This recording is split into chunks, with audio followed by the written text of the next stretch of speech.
4వ రోజు నిర్గమాకాండము 4వ అధ్యాయం యొక్క క్లుప్త వివరణ. దేవుడు తన పని కొరకు మోషే గారిని సిద్ధపరుస్తున్నట్లుగా మనకు కనబడుతుంది. మోషే గారితో దేవుడు అంటున్నారు, మోషే నువ్వు వెళ్ళాలి, నా పని సంపూర్తి చేయాలి. మోషే గారు అంటున్నారు, నన్ను నమ్మరయ్యా అని అంటే ప్రభు అంటున్నారు, మోషే ఈ సూచక క్రియలు నా ప్రజల మధ్య నువ్వు చేయి, వారు తప్పకుండా నమ్ముతారు. మొదటిగా మనము చూసి నీ చేతిలో ఉన్న కర్రను నేల మీద పడవేయి అనగానే అది పామైపోయింది. మరలా తోక పట్టుకోగానే కర్ర అయిపోయింది. ఈ చెయ్యి నీ రుమ్మును ఉంచుకొనుము అనగా అది కుస్సైపోయింది. మరలా తీగ మామూలు చెయ్యి అయిపోయింది.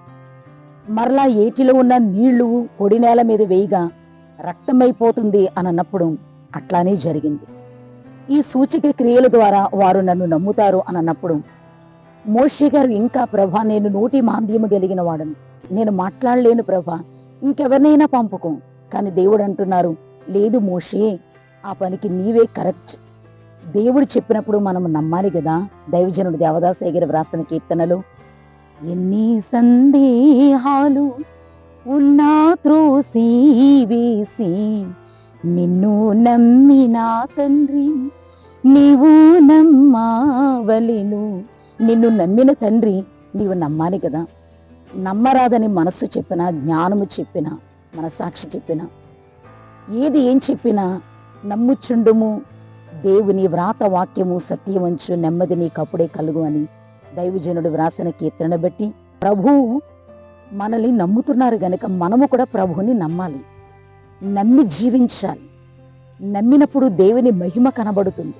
దేవుడు మోషేను ఒప్పించి, మోషేతో దేవుడు అంటున్నారు, నీ అన్నయ్యన అహరోను లేడా?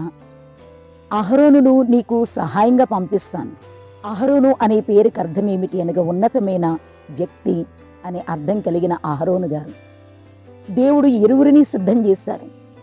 మోషే గారు తన మామయ్య అయిన యిత్రోకి సంగతి వివరించినప్పుడు యిత్రో గారు కూడా సమ్మతించి మోషే గారు తన కుటుంబాన్ని తీసుకుని ప్రయాణానికి సిద్ధమయ్యారు ఐగుప్తు దేశానికి.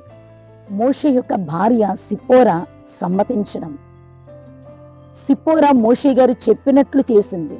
జ్ఞానవంతురాలు తన ఇల్లు కట్టుకును అనేది మనకు గుర్తుకొస్తుంది. సిప్పోరాను చూస్తుంటే వాడి కలిగిన రాయి తీసుకుని సున్నతి చేసింది కుమారునికి. సున్నతి యొక్క కార్యాన్ని సిప్పోరా గ్రహించింది. ఆ సున్నతియే బాప్తిస్మము. దేవుని ఉగ్రత నుండి తన భర్తను కాపాడుకుంది.